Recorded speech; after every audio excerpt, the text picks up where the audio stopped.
No guys, I'm not dead. We may be on this hectic times, but there's still movies that I want to watch. So again, like I promised, this time I'm not gonna limit myself on theatrical movies, but I do want to give myself a little bit of a ruling saying that if there's kind of like a quasi recent movie that came out a few months ago, or you know what, anything that kind of brings my interest, well, fair game. So for me, it was kind of like a little bit of a blessing that that On Demand came out, this movie that I wanted to watch a few months ago, but I didn't give myself the time to do it. And also, it is a movie that it came out in limited theaters, and that movie that came out months ago, the only theater that played out was on kind of like very far away from New York, and it was kind of quite a trip. And also, I was during that time I was getting very busy with my other projects and all these things. And the movie I'm talking about is none other than Color of Outer Space.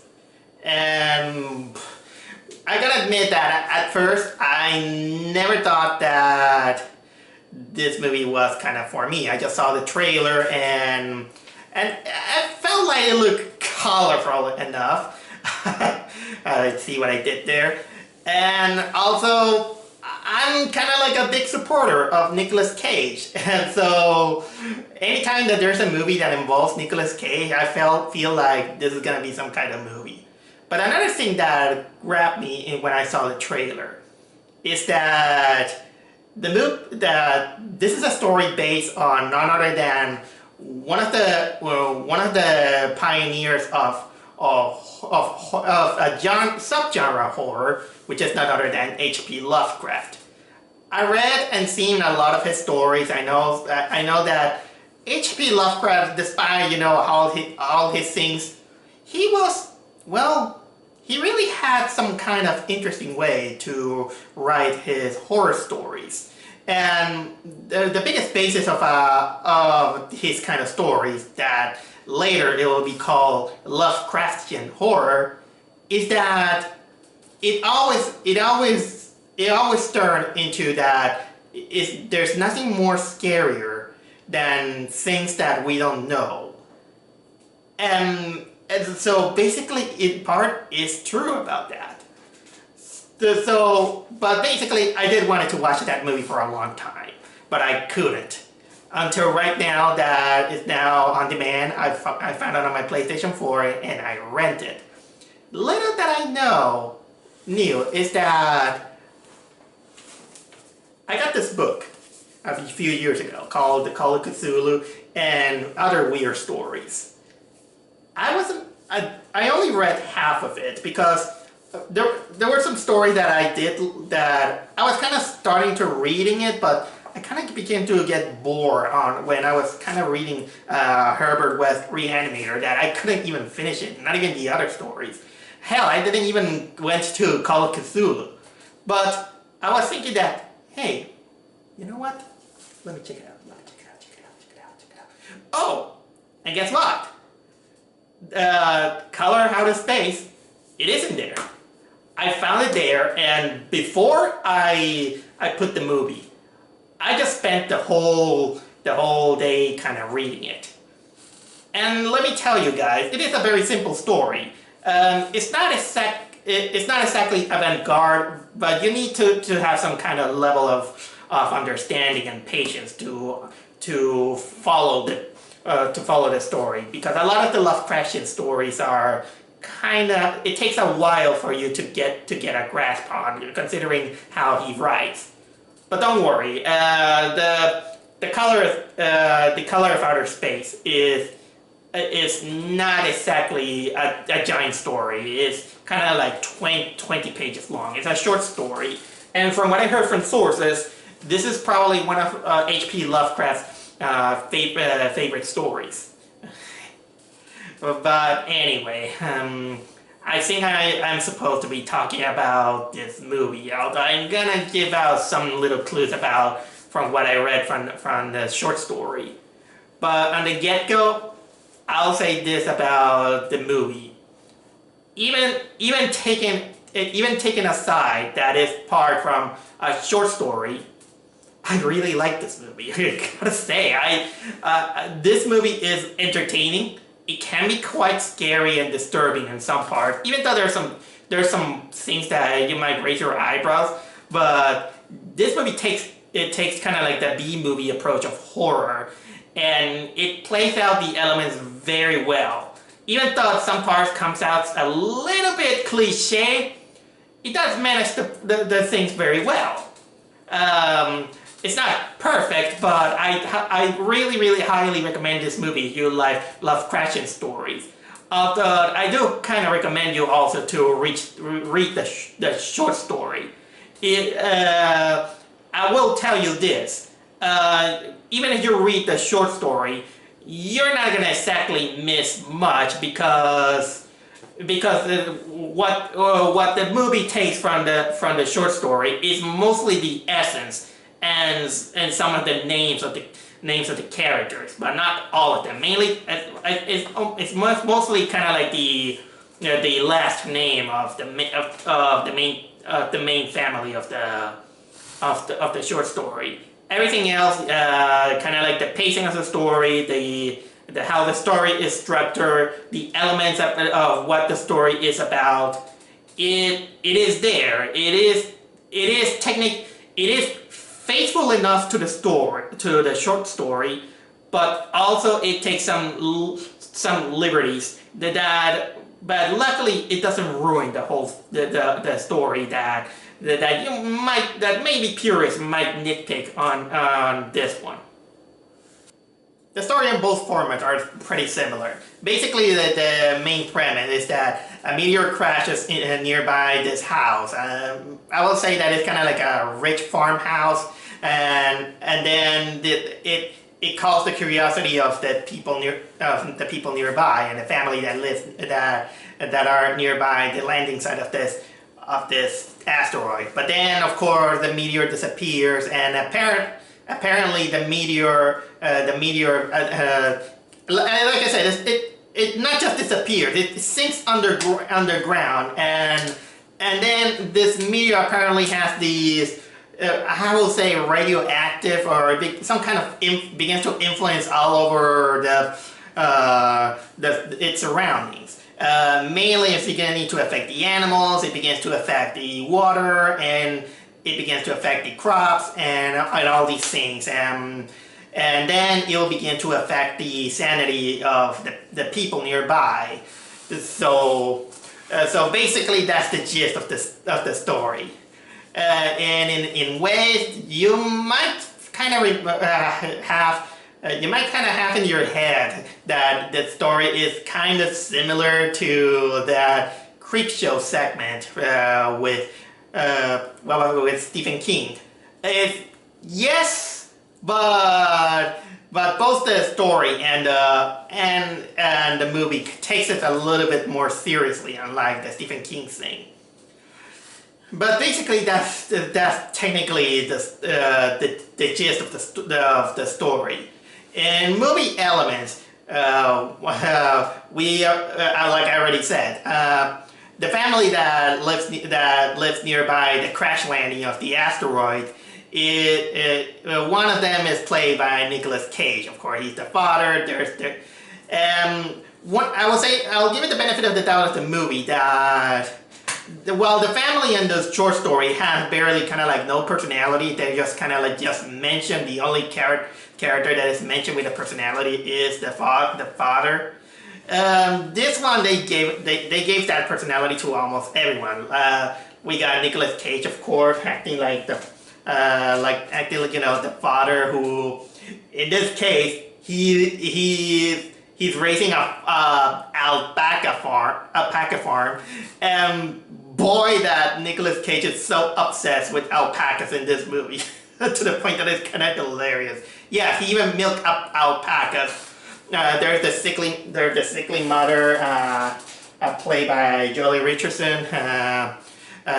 There's the daughter who she's kind of like what was the name of that kind of like a practice that kind of looks satanic. So much that she even reads the Necronomicon. She's played by Madeleine Arthur. There's the stoner boy, played by Brandon Mayer, and Julian Hiller, the little kid who for some reason he has thick glasses that make him kind of look like Ralphie from A Christmas Story. These are basically kind of like the little gist that you're gonna get in personalities of the family, and yeah, the story kind of follows a little bit on, kind of similar to the territory that something new crash lands, and then things go wrong. But one of the biggest things that both formats do is that the best way they can describe the anomalies that that is having is that the characters basically describe that this thing is exposing or making people see some kind of colors, strange colors, and some people say that, well, you know what, I've never seen this color, in which it is technically a challenge, especially in movie format, because on books you kind of try to imagine that there might be some kind of color that you might never see. But in the case of the movie, they kind of have it in this neon magenta color that, while it looks alien, you can't say that it's technically an unknown color, because that color basically exists. That's basically a little bit of a nitpick that I have. And another thing about the acting the actors that they are in the movie is that well, in the short story, most of the story is narrated by some unknown narrator. In this case, the closest thing to come as technically the narrator is this guy named Ward, played by Elliot Knight. And also in the short story, this narrator has been told the story by some crazy old man who witnessed everything that happened, and he kind of became the sole survivor and all these things. Well, the movie doesn't have that crazy man that narrates everything. The closest thing is this old man who he's kind of kook on his head and who believes in the aliens and everything, and he's played by by Tommy Chong. That's the closest thing to the old man from the short story. And you're gonna tell me, so how's the acting? Well, the acting is actually pretty good, I'll say. Even the child actor, they're doing their best. And you can see that everyone is doing well on their roles. But of course, let's not forget that when there's a Nicolas Cage, you're gonna get the Nicolas Cages of all of them. I mean, man, that you can make a drinking game in this movie and say, okay, this is so Nicolas Cage. Like for example, one of the things that comes into my mind is that when Nicolas Cage just goes, say, my alpacas. That's how he said, my alpaca, and he always talked like that. This movie also have the Nicolas Cage rage. Yes. Nicolas Cage is on his best, and boy, I don't care if anyone say, oh, he's an actor that hands it up a lot of times. You can tell that he's having a lot of fun. Please, guys, support Nicolas Cage in any way you can. Other elements that this movie has is that this movie has wonderful cinematography. There's almost the cinematography and the quality of the shots are really, really good. So the shots kind of also makes me remind me of some horror movies that have some good cinematography. Like for example, say what you will about The Witch or Midsummer, they have some good cinematography on these ones. Although there are some shots in which you kind of begin to doubt because when there are shots of some monster, sometimes it is a little bit too close that you don't see it. How can I say the full body of those? But it's kind of forgivable because they did it with a purpose. And even some shots are technically dark when there are a lot of shadows. But this kind of increased the mood of the atmosphere that it is.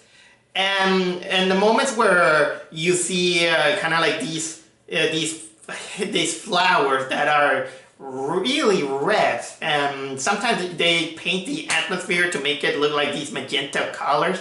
It kind of feels otherworldly. It's almost like have you seen these kind of like web comics or paintings that of fantasy lands where it's kind of like really this really purple, really magenta, and has this feeling that you are in a really, really pink world? Yeah, that's the thing. This magenta is much more pink than the pink elephants from Dumbo. Man, it kind of feels, when shots like that happen, it feels like it's kind of like a fever dream. And that kind of enhances the atmosphere that there is. And speaking of atmosphere, the movie itself, depending on your sensibility, it can be quite scary in one way or another. Although there are some cheap tricks, I will say. Sometimes there's kind of like at least one false jump scare. Sometimes, but they do it right. It's not like bullshit atmospheric music, because the music is actually really good. It's no, like these wannabe Hollywood movies that they just want to be scary and they put some pop and rock or orchestra. Well, it kind of works sometimes. In this case, no. They make it as minimal and atmospheric as possible. And what else I can... And also about the scares is that there are some eldritch horror designs and monsters in this movie that is mostly comes out during the climax of the movie. And there's also some things. While there are some moments in which they're practical, there are also moments that they decided to go to the CGI route, and they look a little bit cheesy in a way. Although they don't exactly ruin the moment. Probably the most distracting ones is technically this pink praying mantis. Although there is an eldritch horror that involves the alpacas, that these are good. These are really, really good designs. Although the shadows kind of covers it a little bit, but man, that is, when you think about it, it's disturbing. But not as disturbing as something that happens that I'm not gonna dare you to reveal it. That something happens in this movie that involves two characters, and I will leave it like that. Because what happens to that is disturbing as hell when you kind of think about it. But I also want to warn you that there are some moments in which you kind of wince out. And yes, there is blood. And also I want to warn you that there are moments that you might feel like this movie is going to give you seizures. Because there are some, they're kind of like a little bit of flashing white and purple. It's not exactly as bothersome like that Pokemon episode. But if you're kind of sensible to that, I kind of recommend you to watch it with sunglasses, even though it's going to be uncomfortable and all these things. Or don't do it. It's just kind of like a little warning that I'm going to give you guys. You know what, guys? During this small break that I gave myself right now, I just kind of give a little bit of a glance to the book, and I wanna tell you this small trivia that I got a little bit of a mistake. Is that funnily enough, the old man from the book, who his last name is Pierce, actually that name that it got implanted to the movie, which is actually this Pierce guy is actually the sheriff of the that appears in the movie. So that's kind of like a small trivia that I forgot to tell you guys. But honestly, there's not much I want to tell you about this movie, because basically, if I tell you more, it's basically gonna ruin the experience. And man, I think that I really highly recommend you to watch this movie. I mean, come on, come on. If you're not for the Lovecraftian horror, I again want you to implore you to watch the movie out of to have fun with some of the Nicolas Cage cageisms that you're gonna find. I mean, you're gonna watch him rage, you're gonna watch him, saying Alpaca, and even you're gonna watch him take a bite out of bad fruit and vegetables, kind of the most cageist way possible. Man, jeez. So anyway, Colors Out of Space. It's still on video on demand. You can watch it on whatever you want to watch it. In my case, I watch it on my PlayStation 4 PlayStation store that I rented. So check it out. You're gonna have some really, really good colorful time. And so, it's been a while since I made some good old